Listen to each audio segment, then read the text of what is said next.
が消えかかるそれがオレンジャー熱い血流れる鋼のマシン Welcome to the Super Sentai Brothers. This is episode 41 for Your Eyes Ohranger, the internet's best and only podcast dedicated to Chouriki Sentai Ohranger. Every week we watch an episode of the show and we share our thoughts with you, the listeners. My name is Matt J. With me as always is my co-host and brother Dave. Dave, how you doing today, bud? Pretty good, man. Pretty good. Had a lovely day. You were over. We hung out. Yes. It was a very lovely time. Went for a nice long walk. The weather was beautiful. Was gorgeous, yeah. Couldn't ask for more, Dave. Actually, no, I'm sorry. I could ask for one thing more. I can ask for episode 41 of Chouriki Sentai Ohranger, The Dangerous Couple. But of course, Dave, before we get into that, as always, shining in the heavens, there are 5 stars. What is our first star of the week? So, first star of the week is that the twins are starting to do potty training. Oh, wow. Which is, I know, it's crazy. I say, oh, wow, as though I have some sort of inkling as to when children are supposed to start doing that. I don't have any children, and so in my head, it's just in there as, yeah, eventually.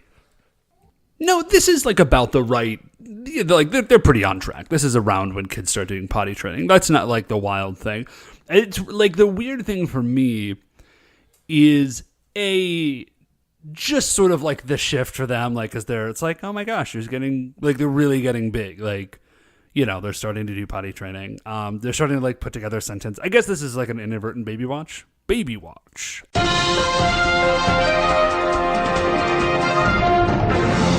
We interrupt your regular broadcast of the Super Sentai Brothers to bring you a breaking news update. Baby watch. So the other day, though, Mom is visiting, which is super great, and she came up to help with the kids, just because she's a real saint. She's fantastic, and she's been here for a week. And so the other day she's oh, you guys hang out and or you guys go hang out and I'll stay home with the kids. Totally cool. So we went out and we're just we'll just go to the bookstore, and we're looking at potty training books, and there are you wouldn't believe almost, Matt, except that you've worked in a bookstore, how many potty training books there are. Yeah, had I not spent a couple of years working in Borders, I remember when I was there being very surprised, man, how much of a breadth do we need on this? So a lot of them, but most of them are not for adults. The number of books for hey, you're an adult and here's kind of how you potty train your kid are fairly minor, because it's not a super complicated process. You start to be hey, you look like you're maybe about to poop. Are you going to poop? And then they're yeah, I think I might poop. You're do you want to poop on the potty? They're yeah, I was poop on the potty. That's fine. But the books are all for the kids. Yeah. And so they're very simple books, but they're all about poop. And it's what kind of poop does a whale have? Everything poops. They've moved past everybody poops into everything poops. And they're dogs poop, cats poop, birds poop. Does a whale even poops? Fish poop, everything poops. You could it's... But that one stuck out in my mind because it was all questions. They were just does a dog poop? But they never answer. And then they're what does a whale poop look like? It's I don't know. I don't have an answer to that question book. You assume, because if you're going to ask that question of a child, you need to have an answer ready. Because a child is going to say, well, I don't know. What does a whale poop look like? And I, am an adult, am not prepared to answer that question. I don't know what whale poop looks like. Yeah, I mean, I've seen Blue Planet, shrimpy, but I don't think that comes up. Yeah. So, no, they do not reference that. Although there is a term called marine snow. Have you ever heard of this? No, and boy, I wish I hadn't. Yeah, marine snow is basically No, I get it. I context cues. So that's what my life is right now, is we're just doing a lot of potty training books. And then we also got some books called Teeth Are Not for Biting, which is not strictly true. No. Teeth are, in fact, that's one of its main things. Yeah, that's pretty much what they are for. They go into more detail in the book. It makes a little more sense. And then hands are not for hitting. So that's a big one for us right now. Man, speaking of bathroom stuff, I was having some plumbing issues in my bathroom in my apartment. Whew. Yeah, that could have gone a way different direction. Oh yeah. Sorry, folks, didn't mean to scare you. No, there was just like they needed to send a handyman out to fix some things in the restroom in my apartment. There was a leak in the tub, but while he was here, I was like, "Hey, man, maybe it's nothing, but for the 5.5 years that I've lived here, the toilet in my bathroom, the tank takes forever to fill up. I've just always assumed it's a bad toilet, but since you're here, maybe you can take a look at it."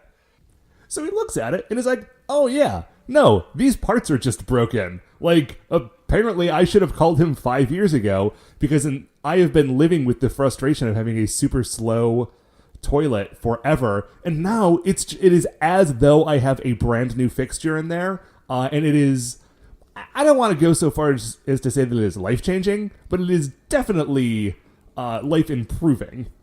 I think that falls into the category of things that like you don't notice until it's fixed, and then you look back at like low-grade horror at the last like whatever period of time. We're like, how did I go through my entire life without this?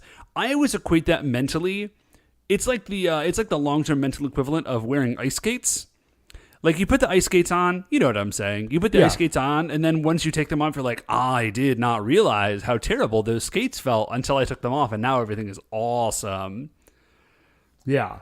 It's very much like that. And it was great, but that is not a super, like, I don't have a lot else to say on that one. So what is our second star of the week, Matt? Second star of the week, Dave, is that I just got back from a short business trip to Music City. I was in Nashville for a couple of days. Okay, yes, thank you, Nashville. I'm not super great about like city nicknames. I mean, it was just on a sign in the airport. I assume that was telling me the truth. There might be other cities that are also music cities, but that is, I think, sort of famously it. No. Now that you say it, it makes sense to me. I hear it, but anyway, it was great. I'd never been to Nashville before. Loads of people live there, so they clearly like it. Yeah, apparently like 100 new people every day. There are a lot of people moving to Nashville. It is kind of absurd. Wait, 100 people a day? Dave, they're in the middle of building like at least a dozen skyscrapers right now. It's out of this world. Dude, that's... I don't know at what point a building becomes a skyscraper, but they're building a lot of buildings is what I'm saying. Cool. Yeah, it's just like the city is going nuts right now. It has been for the last couple of years. But it was a lot of fun. We went to a honky-tonk bar. We went to this bar, and there was a band on stage. The lead guitar and the rhythm guitar guys both definitely looked like they were in a country band. The bass guitar and drummers 100% looked like they were from a metal band. And at some point, they played like a blisteringly great cover of Purple Rain. And I thought, like, wow, this is such a great, weird American Venn diagram that it could not have been more delightful, really. That's really fantastic. I have never been to a honky-tonk bar, and frankly don't really... Is it just that they play honky-tonk music? Is that... No, I think what it is, and like I was there for 3 days. I'm sorry, listeners, if you are from Nashville, and I am screwing this up, but I think the idea is that it is a bar that has a stage, and on that stage there is always a band. And I think that, like, historically, the music they played was honky-tonk music, or rather, the music that they were playing came to be called honky-tonk music because they were playing it in honky-tonk bars. But I think now they'll sort of play whatever. Like I said, they're playing Purple Rain. They do definitely play a lot of country music, but they'll kind of go anywhere with it so long as people are willing to tip them.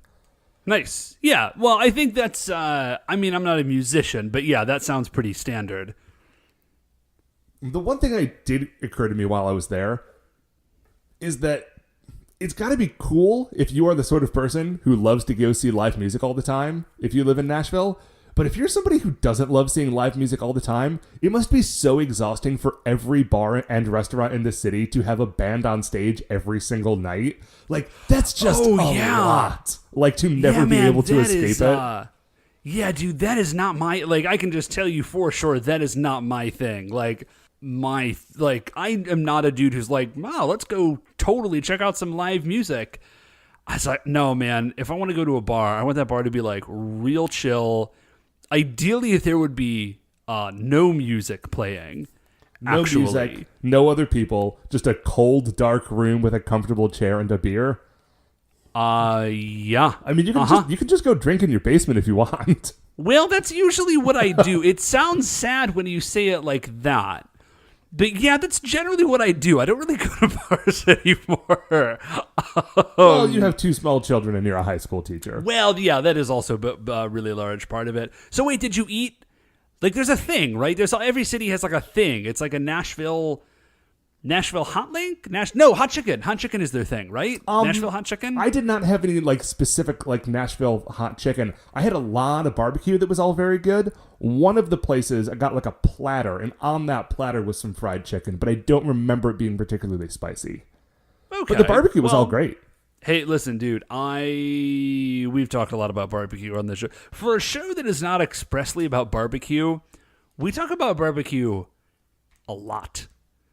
Well, Dave, barbecue is very good. Barbecue is very good. Actually, nifty plug. If you happen to be looking for a podcast about explicitly about barbecue, I forgot all about this. The Retrograde Orbit Radio Network has recently added a show. It's called Smokey and the Bearcat, and it is a podcast about barbecue. So if you want that, it exists for you. You can go listen to it. Yeah, at retrogradeorbitradio.com. So, Matt, unless there's anything else, I mean, I will happily listen to travel stories about Nashville, but what is our third star of the week? Dave, third star of the week is actually while I was in Nashville, unrelated except for the fact that I was in a hotel and that hotel had cable, and that cable package had the History Channel. I was watching one of my favorite... Something that was not history. Of course. I was watching one of my favorite, like, throw it on cable when you're in a hotel shows on the History Channel. Diners, Drive-Ins, and Dives. No, Forged in Fire.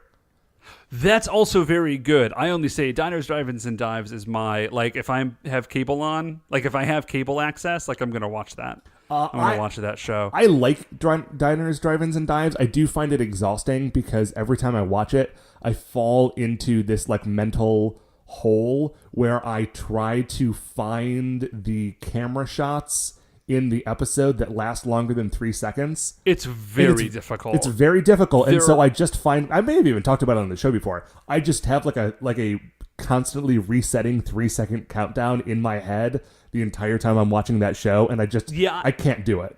No, I do it too. It is low-key exhausting. Here's the thing. All the places that Guy Fieri goes look very, very good, and I am very interested in those restaurants. And so I'm watching it through Guy Fieri, which, let's be real, Guy Fieri actually seems like a really nice dude. Yeah, I feel as though 2018 has been, there's a lot of bad things this year, Dave. But one of the good things this year has been the sort of cultural, like, recognition that, like, oh, we've all been making fun of Guy Fieri for 20 years. He's actually a really good guy, and his food probably actually tastes good. Yeah, so anyways, you weren't watching Diners, Drive-Ins, and Dives. You were watching Forged in Fire, which I also love. Yes, Forged in Fire, if you've never seen it, is a reality competition show with people making knives and swords. Yeah, it's pretty much the height of television. Yeah, like they have a couple of challenges in the beginning where they're all trying to make like the same kind of knife, like in a day in their like this studio where they're doing the thing. And then the two like final winners of that day go back home for 5 days where they reconstruct a historical blade and then bring it back for a series of tests. And whoever wins is the Forged in Fire champion.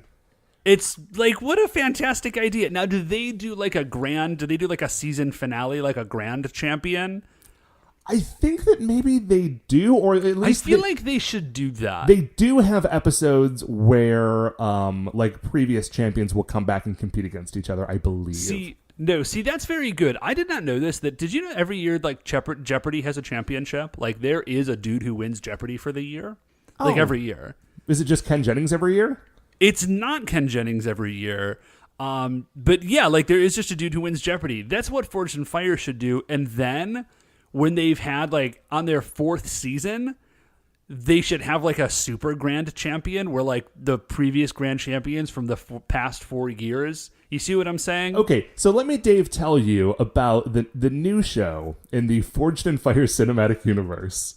Wait, this isn't even about Forged in Fire. No. Forged in Fire is a lead-in to... Okay, Forged in Fire is the please hit lead-in. me. There is a spin-off show called Forged in Fire, Knife or Death.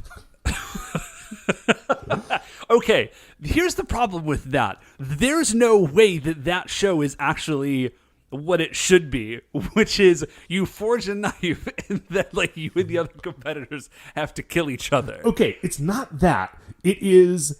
Like, they do forge their own knives. They show up to these a competition with knives or swords that they have made, or I think that maybe they could have had made for them, like if they are not themselves a bladesmith. But I think a lot of the competitors on this show are bladesmiths who have made their own thing and shown up. And then yes. It's like, okay, at the end of an episode of Forged in Fire, we're like, okay, we've got to do the strength test, so chop through the ice block and, like, cut the rope and do all this stuff. But it's not. Oh, yeah. It's not the people who made the weapons doing it. It's like the experts who are going through. So, Forged in Fire, Knife or Death is a blade-based obstacle course, or maybe not obstacle course, but like in the same sense as like American Ninja Warrior, or just, I guess, Ninja Warrior. But it's like, okay, like, here's the bit. You need to chop through these ice blocks with your sword as fast as you can. You need to cut these ropes and, like, do all of this stuff. And, like, and it's hosted by Bill Goldberg.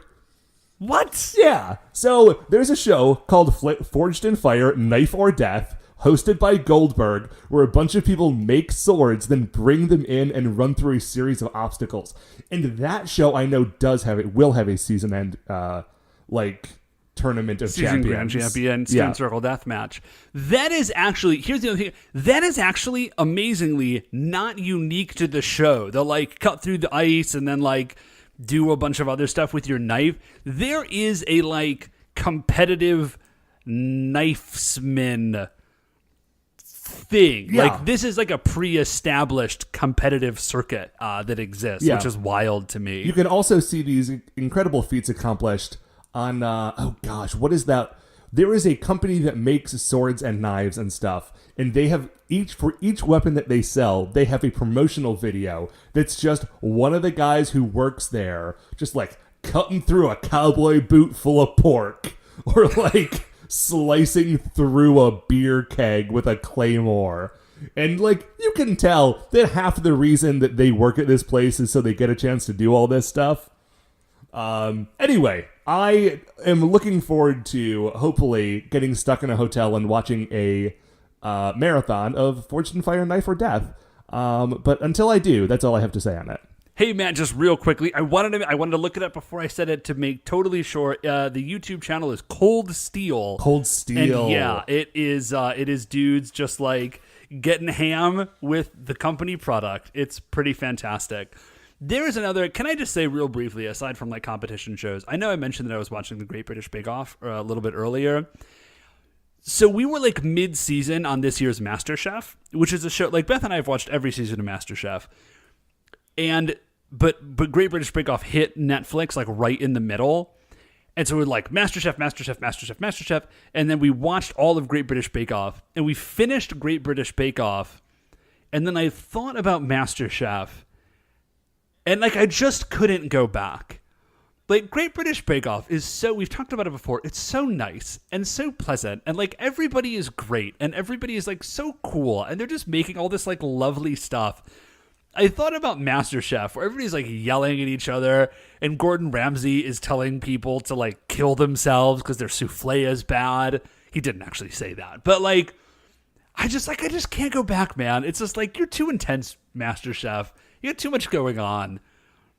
I just want to rewatch an old season of Great British Bake Off is what I want to do now. I remember when Katie was living with me, I would come home and, like, go to look at something on YouTube and discover that she had like totally screwed up all of my YouTube recommendations because she had spent 2 days watching nothing but YouTube videos of like the Great Australian Bake Off because she had run out of Great British Bake Off. Yeah, it's really terrible because for a long time I've had a very carefully cultivated like YouTube recommendations, and now I watch videos for the babies, and so now it's all like jacked up. So Matt, what is our fourth star of the week? Dave, fourth star of the week. Gosh, we have been talking for a while. Fourth star of the week is another thing I watched. I watched it last night. It is on Netflix. There's a documentary about the game Go, and it's called the. Man. I just the surrounding game, right? The surrounding game, yeah. Yeah, I just put that on my queue last night. Dude, we didn't watch it. It's very good. I don't want to tell you too much. I mean, it is a documentary kind of about the history of Go and kind of about it is centered on a Go tournament that was hosted in America that was set up to determine and establish like the first American pro ranked Go players. Oh, that's very cool. Yeah. So, like, it's sort of going back and forth with talking about the history of the game and then, like, seeing, it really follows, like, these 4 teenagers as they're trying to do it. Because a lot of the best Go players start when they're, like, 6. And so by the time they become that's kind of the way with that sort of thing. Like if you want to be a chess or a Go grandmaster, you cannot start at the age of like 35 and be like, no, I think I'm gonna pick up some chess. Like this is kind of a lifelong. Yeah, like it is too late for me to ever be good at Go. Sadly, like I am too old. You cannot begin the training. Which stinks because every time I watch something that's about Go, I get really into the idea of playing it. We bought a Go board when we were teenagers. I've got it. And then, I've still got it. It's a beautiful board. It's nice. It's not one of like the classic Go boards that are like 2 feet thick, but it is wooden. It's nice. I also did at one point watch like all 75 episodes of the anime series Hikaru no Go. That's just all about like it's kind of all about a kid playing Go, and then there's also a ghost. It's very good. I like Go. I'm sorry that I will never be good at it, and you should watch this documentary. Well, actually, speaking of, I didn't watch that because what I did watch was the season 2 of The Good Place just hit Netflix. Oh, cool. So we watched the first couple of Star episodes. 5. Star 5. Hit the star klaxon. Last year's TV, The Good Place is very, very good television. Like, it's very good, very clever. Like, surprisingly intriguing, like, twisty-turny television. I'm very excited about that. I'm not going to say famously because, like, nothing I do is famous. But amongst the people who know me very well, like, I don't watch a lot of TV, especially TV that everyone says is great and I should watch. Like, I just don't have time. There's a lot of Sentai that I need to watch. But I did actually just last night watch the first episode of the first season of The Good Place. And I'll tell you what, it's good. It's a good show. Very, very good television. Sorry, guys, it's been kind of a weird week for me. I didn't have a whole lot to talk about, and I was like, man, I managed to watch like 3 episodes of a TV show I really liked. And Matt was like, that could be a star? I was like, I hope so, because that's what I've got. Well, thankfully, Dave, we have already been talking for almost 25 minutes. So I think it is about time for us to end the 5 stars and move into Episode 41 of Chouriki Sentai Ohranger. It is called The Dangerous Couple. It was written by Noboru Sugimura. You can watch it if you have the DVDs, or you can watch it on shoutfactory.tv. I recommend that you do. This is a good one, and we'll talk about it when we come back.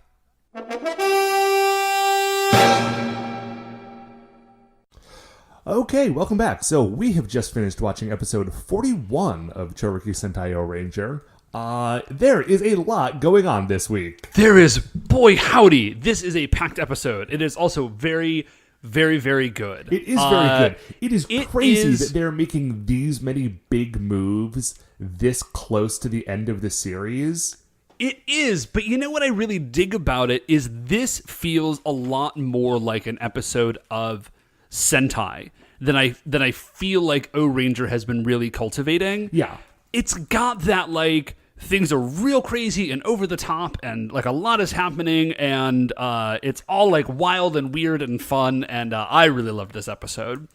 So when we left off last episode, Princess Multiwa, which, I looked this up, Matt. I was going to mention this to you earlier. I looked this up, and her name is some sort of dog pun. Oh, is it? I don't quite remember. Yeah, it has something to do with like a breed of dog. Huh. So like even though she has no canine sort of features, like Bull Don't is, like kind of a dog pun, and Multiwa is also somehow a dog pun. Yeah. Oh, hey, by the way, did we really talk about what Multiwa looks like when she was introduced last week, or did we sort of gloss over that?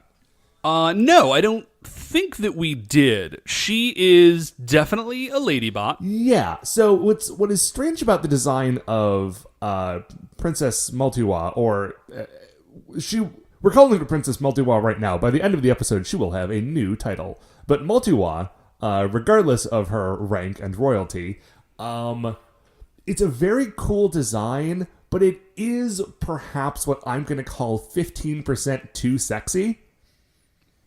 That is, yeah, maybe 10%. That's like there's like it's just enough of sort of like a semi like lingerie style look that like it throws me off a little bit.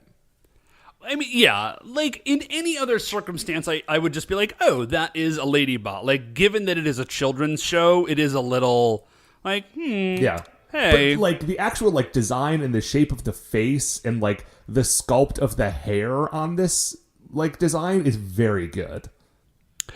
Yeah, that's, that is a very good way to say all of those things. So, Princess Multiwa, at the end of last episode, had basically romper-stompered all over, like, the team and Bomber the Great and Gunmagin. Yes. She is crazy powerful. And so Bomber the Great thinks that he's like, oh, you're a robot, I'm a robot. You're clearly from Baranoia. I'm the Emperor of Baranoia. You're obviously here to help. Well, and she says to the Ohrangers, like, I'm not going to let you, like, take Bomber the Great with you. Like, he is coming with me. Oh, yeah, that's right. Now, and he thinks, cool. This is great for Bomber. It is not. Yeah, it is not. It is definitely not. It's going to get pretty raw for Bomber pretty soon. Yes, this is. Oh, yeah. Well, we'll just get into it because I don't want to wax poetic about how raw it is before we actually say what happens. Yeah. So, and and Gunmagin. Gunmagin is also there and does not seem to be able to just stop her. Yeah, well, so I don't know. Maybe it's because no one wished that he would stop her, so he's not really giving it his all. Well, okay. I was actually going to goof on this for a second, but I think you might be right. But he doesn't. Like, whatever the case is that he does not, like, immediately defend himself from her. Yeah. So Bomber retreats. Yeah. Like, he's out. He gets enough breathing space that he can get away from the Rangers and Gunmagin, and he retreats. Yeah, and Princess Multiwa sort of covers his retreat. Yeah.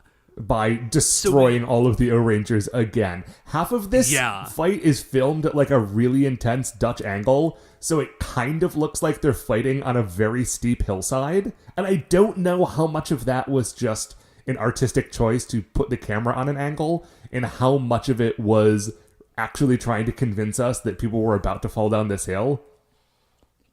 It's not clear. I mean, it looks cool anyway.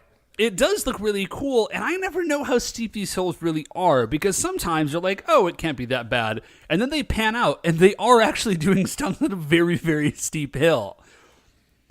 So the next scene is we see Bomber the Great, and he has made it to the moon. Hooray.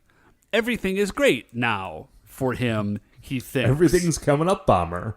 He's totally wrong. He arrives on the moon, and Princess Multiwa immediately attacks him again. And he's kind of confused, and she basically says, like, no, I was only saving you from the Ohrangers so that I myself could kill you. Right. Like, Empress Hysteria has summoned me so that I can be the new Empress of the Baranoia Empire, and I'm here to destroy you, just sort of to kick things off. Yeah. So before she does that, though, Kaiser Bulldont arrives. Yes. Okay. We get some like green electricity coming in from off screen to attack our boy Bomber. To attack Bomber the Great, yeah. And then That sad rocket boy. And then he looks up and he sees like the silhouette of Kaiser Bulldont. Okay, here's the first crazy thing this episode. He immediately says, he's like, Bulldont, how did you survive? Well, no. Bulldont does not introduce himself. The first thing that happens is Bulldont says, "Don't you recognize my face?"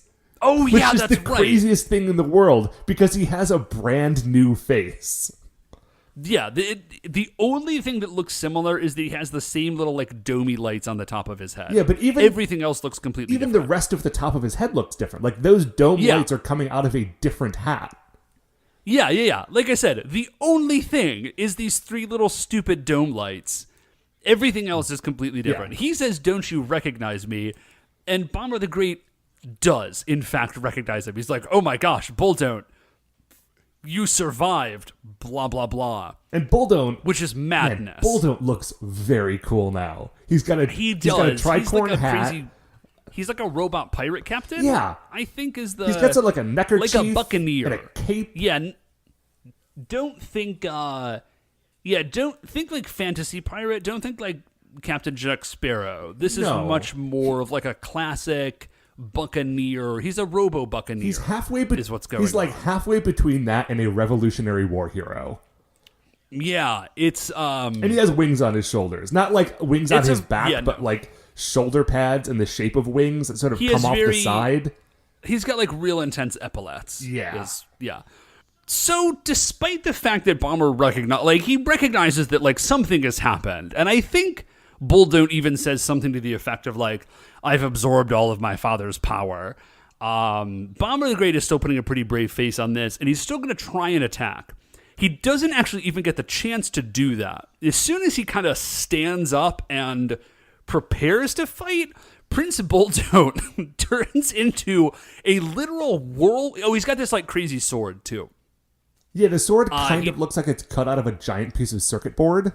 It's a really neat idea, and he just turns into Kaiser Bulldont. That is, turns into a whirlwind of green energy. Like he's just animated, and he just kind of flies all around the screen and hurts Bomber the Great very, very badly.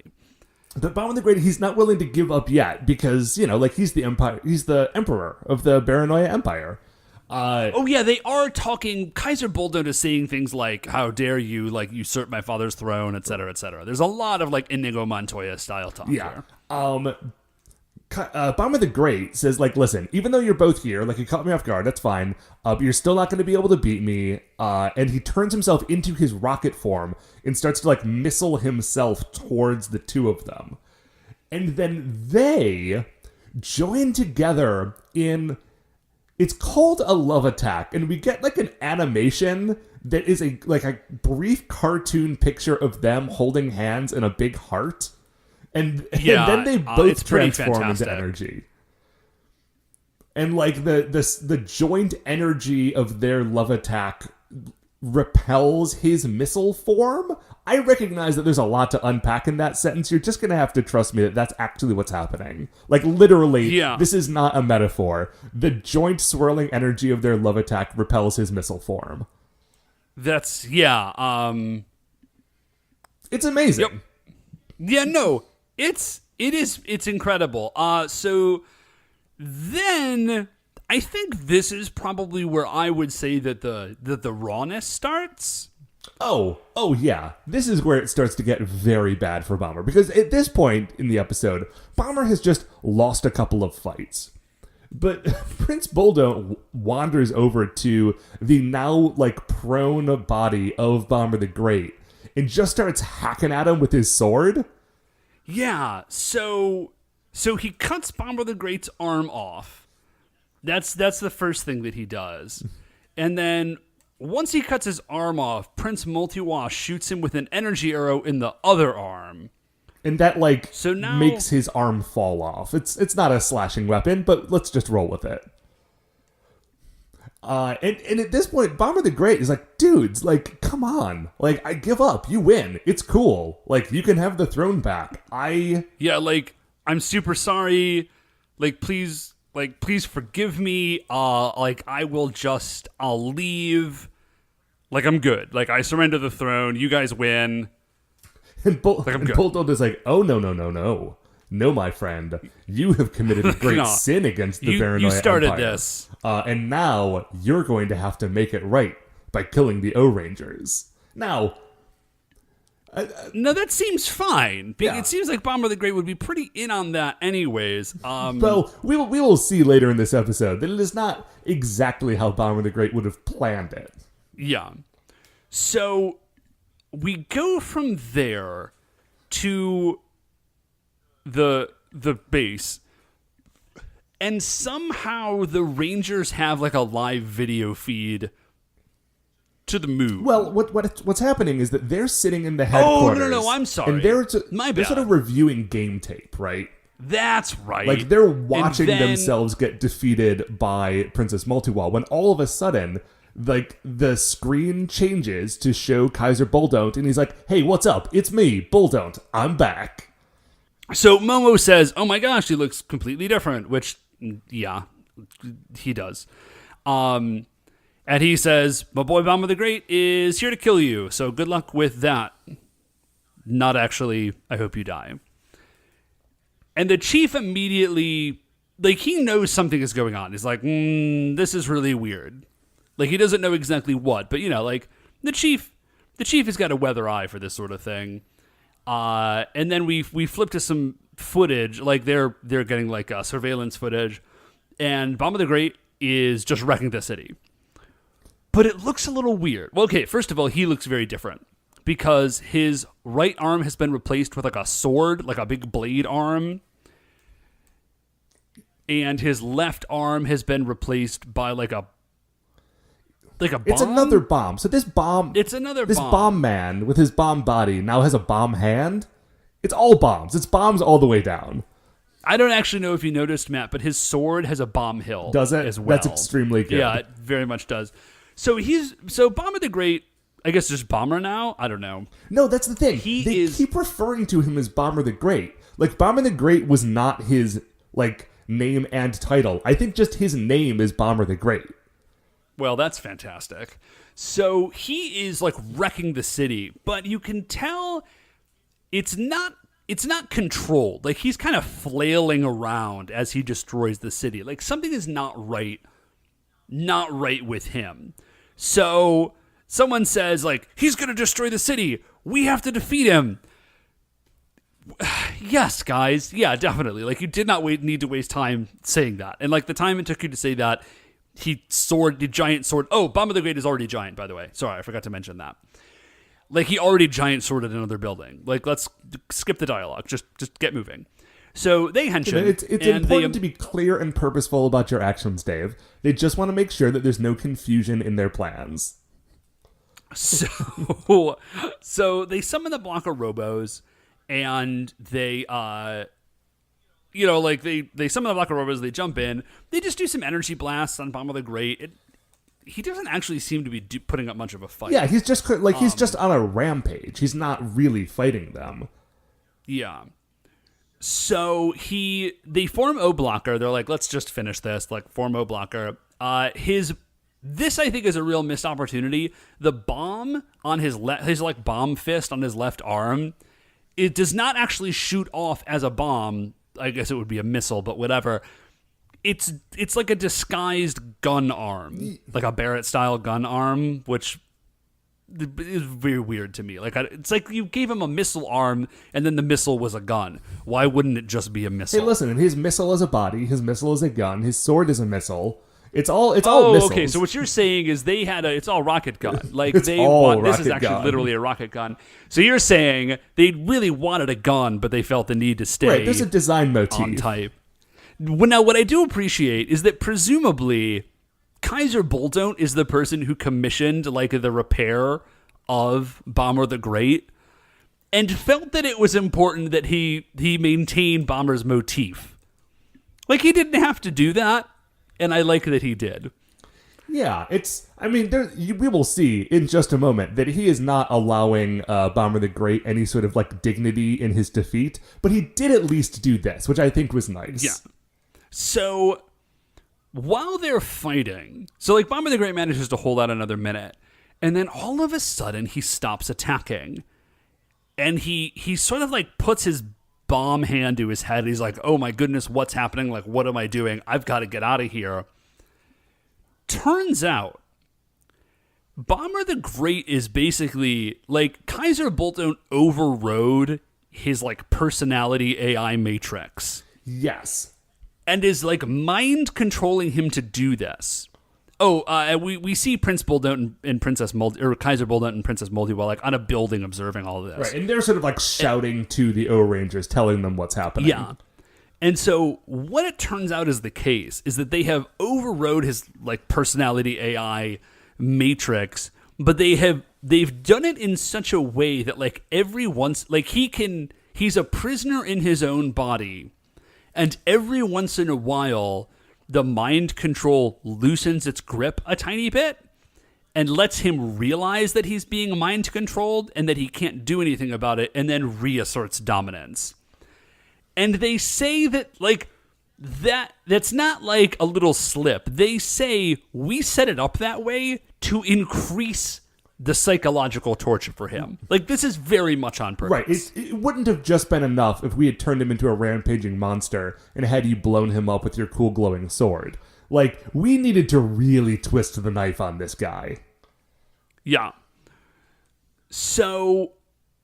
it's still, they are just still going to kill this sad missile man with their giant glowing sword. They get Tackle Boy. I was going to say, first they need to throw a giant football robot at him.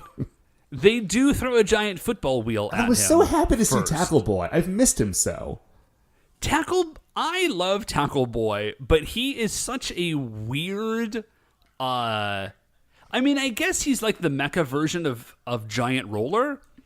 So that makes some sense, but like the mashup of football, and he's a wheel, but he's also a mecha. He's also a bowling and he ball. Can roll him, and also who's a bowling ball. Like they're trying to get a lot of things in here.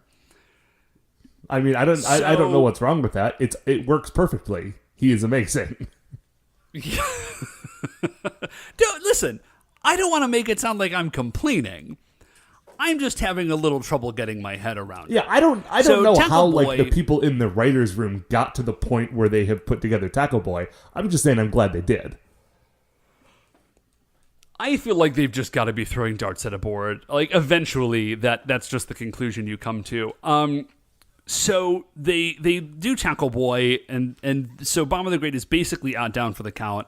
But then King Pyramider shows up, and he does a thing, and this is actually the first time we've seen King Pyramider combine with O Blocker. Yeah, so when he was combining with the Chouriki mobiles, remember, there were like shelves in his back, and they all loaded into his back like a series of tiny batteries.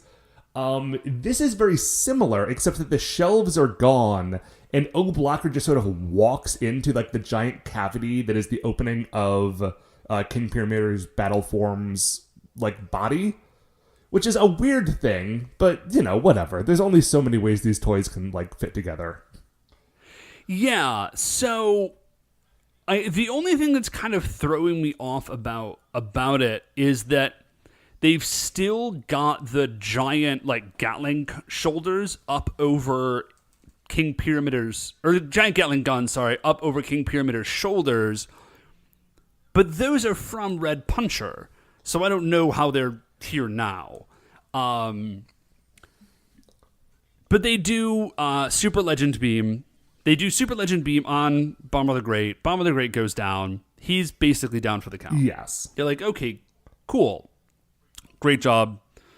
Bomber, go over. And at this point, Bomber the Great has he has a little death scene. He doesn't just blow up. Like, he's lying on the ground, and the Bomber the Great rubber suit is on fire. Like, the shoulders of it are on fire, which is very weird, because I'm used to there being, sparks and explosions, but the fact is, there's somebody in that suit, and it is currently on fire while he is still acting, and that's gotta be,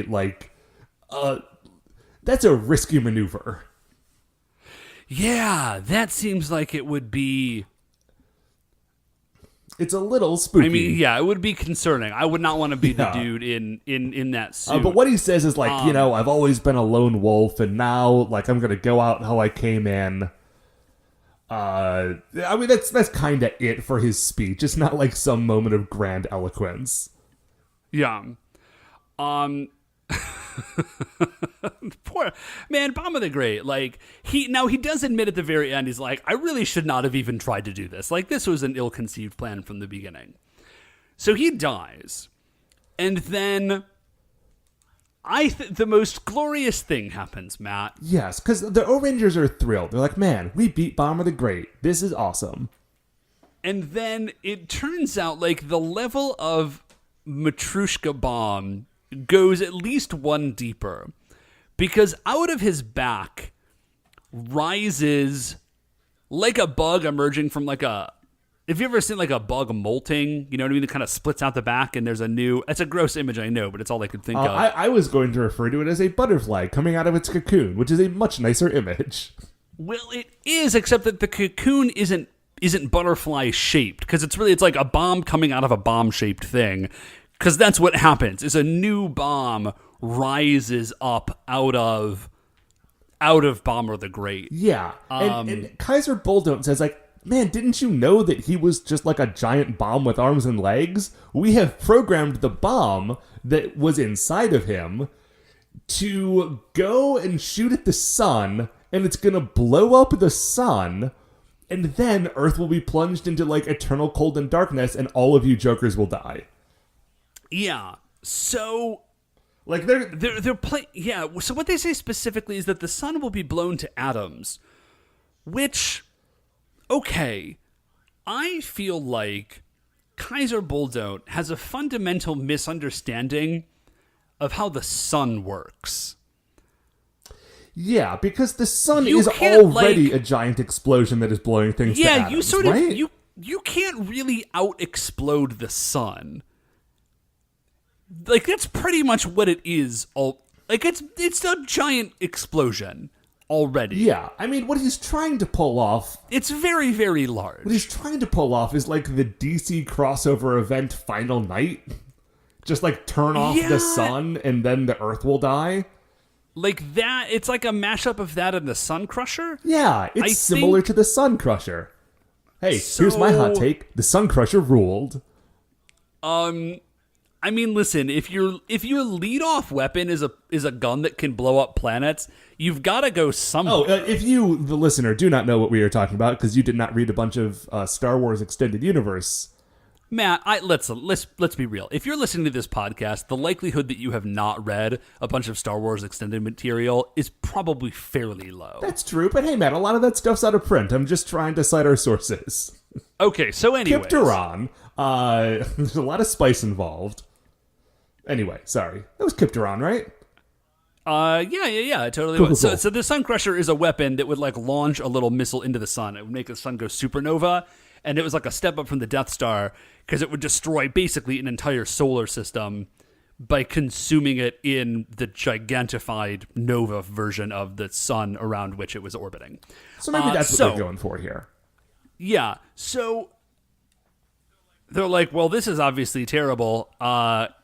We can't really do anything about this. And Gunmansion is like, oh, I can do something about this. Quick, someone make a wish. I mean, he doesn't say that. He just walks onto the screen, and the kid also walks onto the screen. And the writers of the show, I think, say, Gunmajin can solve this, but he does need a little help. A little guidance. Yeah. And so the kid's like, please stop that giant missile from exploding the sun. And Gunmajin says, on it. And so he we actually, it's very much like Jet Buster. Who flew to the sun? It was Bara Missler? Was it? Oh yeah, it was Bara Missler, and it was just Orobo. Yeah. So they've done the sun thing twice now, where so Gunmajin just basically like catches it. Yeah, he flies right before it hits the sun. He flies about 93 million miles in the course of 5 seconds. Very impressive. Grabs the missile and just sort of like turns it away, and then it launches off into deep space and explodes there. So cool. Very good. I am glad that this worked. It was a little anticlimactic, if I'm being honest. Yeah, I mean, a little bit. But they're like, hooray, we saved the sun and also Earth. We go from there to the moon, where a very imperial sort of wedding is happening because Kaiser Bulldont is marrying his cousin. Yes. That's a very imperial thing to do. Maybe Empress Hysteria is Princess Multiwa's aunt in a sort of like family friend kind of way. You know that's not true. It could be. We don't know that it's not true. We don't listen. Examine your heart, Matt. You know it to be true. This dude is marrying his cousin. It's definitely happening. I would also like to point out, just in principle's sake, that Prince Bulldont is still a very little boy. I mean, listen, they're robots. I don't know how that works. Like, okay, yeah, I don't know. Maybe he got an AI. Oh, actually, that does make sense. He does see much more. He got a maturity software patch installed or something. The Rangers are watching this ceremony happen from their base.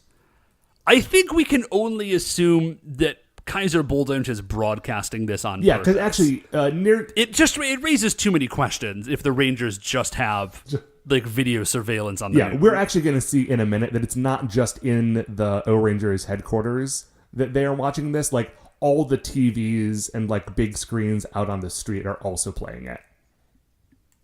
Yeah, so he marries his cousin, and Empress Hysteria is there, but she is now an old lady robot, which is amazing. You can tell because her metal has all turned gray.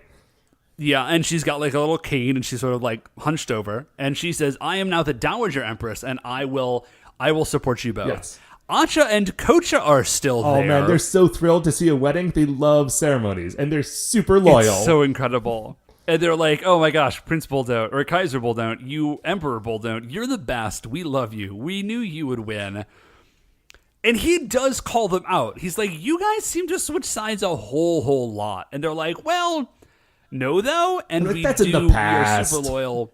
That's happened before, and now we're super loyal to you. And that apparently is enough for Prince Bulldont. He's cool with that. And then we go. There are a lot of fireworks. Lots of fireworks on the moon. The fireworks. I'm deeply interested as to how that's happening. The fireworks. I mean, listen, it's the Baranoia Empire. I'm sure they got weird super science fireworks. Also, some of the fireworks go off and then they form the words "just married" in the sky, which is super great.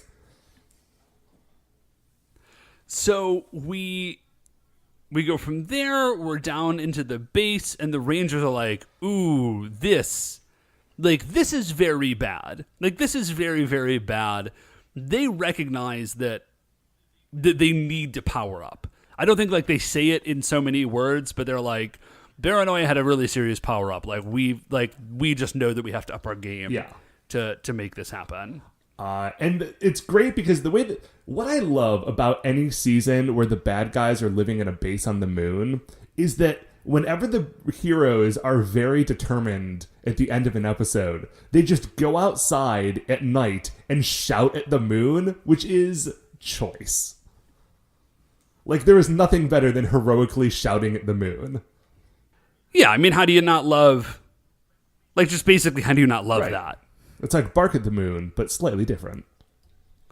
So, yeah, that's basically the end of this episode. Yes, Dave, but it is not the end of our episode. Because we didn't have a Monster of the Week this week. But I think we can actually, if we want to spend a few minutes, we have to put Bacchus Wrath and Bomber the Great both on the Creature Royale. Okay, now here's another... I agree with you. Here's another quick question. Does Prince Bulldont go on separate from Kaiser Bulldont? I'm going to say no, because we have Tran and Tranza on the list in the same spot. It's just... Okay, I agree with you. I just felt like we should address it. We have broken things up before, Jin, the Demon Fist from Ohranger, is on a separate part of the list as the hunger demon that had possessed him, but those were different characters. Yeah, I think they're very, very separate. Okay, So looking at our boss list, it currently goes Gray from Jetman, then Young Noble Jr. from Kaku Ranger. best. Then I guess the second best. and then and then Radiguet from Jetman again, and then Shadam from Die Ranger. And then Maria also from Jetman, and then Gara from Die Ranger, Daimao from Kaku Ranger, Goma the 15th from Die Ranger, Tran and Tranza from Jetman, Akamaru from Die Ranger, and then Zydos from Die Ranger. Yes. So here's what I would say. I'm not even looking at Gray or Young Noble Jr. Oh, no. I like Bacchus Wrath a lot. Like, I do, actually. I didn't think I was going to, and I really warmed to him in the end. I think let's do Bacchus Wrath second. Let's get Bomber the Great out of the way first. I think Bomber the Great is somewhere in the... He's cool, and I think he does belong on this list of boss characters. Oh, yeah, but definitely. He's only in the show for like 5 or 6 episodes. He gives the show a cool flavor while he's around, and he provides a cool sort of catalyst for the transition from like the early part of the show where it's all Bacchus Wrath and Empress Hysteria to the last part of the show where it's Kaiser Bulldont and Empress Multiwa. Okay, well, I think the person we're looking at then would be Goma the 15th. Yeah, I think he's going to be as our starting point. Goma the 15th. And man, that's a toughie. I think I gotta go below Goma the 15th. You know what? Honestly, yeah, definitely below Goma 15th. I mean, it's been a few years since we've watched Die Ranger, but... Like, Goma the 15th is just so absolutely off the walls. He's cool, and he's like a secrety character in a lot of the show, and he has that throne room made out of moving pillars. Yeah, it's buck wild. I really did Goma the 15th. And I don't think Bomber the Great is as good as Tran. Well, he's probably better than Tran, but he's not... He's better than Tran, but he's not as good as and Tranza. And Tranza was very good. Yeah, so I would say below... Okay, so I think we're agreed. Below Tran and Tranza, but still above Akamaru, who was terrible. Man, I don't know. I love Akamaru. Okay, yeah, but like, dude, Bomber the Great had like banners, and he's a missile man. He is a treasonous missile man. He's a treasonous throne usurping missile man. He's definitely better than Zydos. Akamaru is a button boy. Yeah, but he's a very evil button boy. He is maybe the evilest button boy. Do you remember how often he threatened to crush people with his own hand, but he was a tiny boy, and so when he made a fist, he was like tiny, but still so good? Okay, I actually had forgotten that. The fact that he does threaten to crush people with his own hands, despite the fact that he is a very little boy, will do it for me. Yeah. Okay, so Bomber the Great goes down at the new slot number 12. I think Bomber he's still better than Zydos, because everyone is better than Zydos. I like Zydos, but Zydos is only barely on the boss list. And frankly, I think Bomber the Great is only barely on the boss list. If we were putting Bomber the Great on the Monster of the Week list, I think he would have been a lot better. Yeah, I would have put him in top 20 probably. Oh yeah, definitely. Okay, he's so definitely Emperor Bacchus he's Wrath. definitely better than Hammer Chameleon. Let's not put him on that list, but let's just real quick find a spot for him. I would put him somewhere around Gali Sensei, right? Or the Hungry Wolf Demon, around like 17 or 18. I would put him, I think I would actually put him right there. I'd put him above Hungry Wolf Demon and below Gali Sensei. Yeah. Okay, let's think about Emperor Bacchus Wrath. Again, he's no Gray. Sure. Who is. And I don't think he's a Young Noble Jr. No. And frankly, I think the fact that he doesn't last for the whole season hurts him in the final rankings against Radiguet and Shadam. Yeah. When I think I definitely dig him more than Gara. Gara's really cool, and she's extraordinarily petty, which I like. She's got the whole thing with Kujaku, which is extremely good. Right. And she's got that's kind of a really redemption neat. arc at the end. Like a little bit. Yeah, and I don't know if that... I think that actually kind of hurts her Oh, as no. a villain. I mean, it might hurt her as a villain, but I think it definitely improves her as a character. And this is the list of, like, the best characters, not the evilest villains, you know? Right. So, but Maria is above her. Well, actually, Maria is above her, I think, really on the strength of that she is ultimately Rie and Maria. Yeah, there was a lot going on with her. That was, like... that was a very well-drawn character. I'm thinking... Man... I think Bacchus Wrath is closer to a Daimao. Okay, well, I was actually just going to say, I think Daimao is my floor on that one. I think Bacchus Wrath is definitely better than Daimao. Okay. Bacchus Wrath... I might like him better than Gara. When they remember to write Bacchus Wrath as like a cool, threatening character, he's very good. But there is a lot of time where he's not that way. But man, when he is that way, he's very good. He's so good. I also think he gets hurt a little bit. I was just remembering... His character design is really weird. You know, it is weird, but like, do you remember the episode where... Gosh, what was his name? The machine beast that was... Like, Barrow Revenger? Was that his name? The machine beast that was like made out of junk of previously destroyed robots? Like, when he breaks into the throne room and tries to defeat Bacchus Wrath. Like, Bacchus Wrath is like a... Sort of like a big, round robot. But when he is fighting Barrow Revenger, like, you get the sense that he is a very imposing figure. Yeah, like, he does not mess around. Okay, you know what? The more we talk about it, I like Gara a lot. I think maybe Bacchus Wrath goes above. Yeah, I think so. Yeah, and Prince Bulldont would go very low down, but now Kaiser Bulldont is going to pull that up. That's going to be a Transa situation eventually. Yeah. Okay, so we're settled. He's better than Gara, but not as good as Maria. Yes. So, okie doke, and that is going to do it for us. Yes, Dave, that is going to do it for another episode for Your Eyes Ohranger. Before we finish up here, I'd like to remind you all that you can email the show at supersentaibrothers@gmail.com. If you want to get any updates on future episodes, or you want to check out the things that we're talking about on Twitter, we are at Super Sentai Bros. If you like the show, please remember that shining in the iTunes review section, there are 5 stars. Rate, review, subscribe on Apple Podcasts, or whatever it is that you find the show. If you would like to listen to any of the other great Retrograde Orbit Radio podcasts, you can find them all at retrogradeorbitradio.com.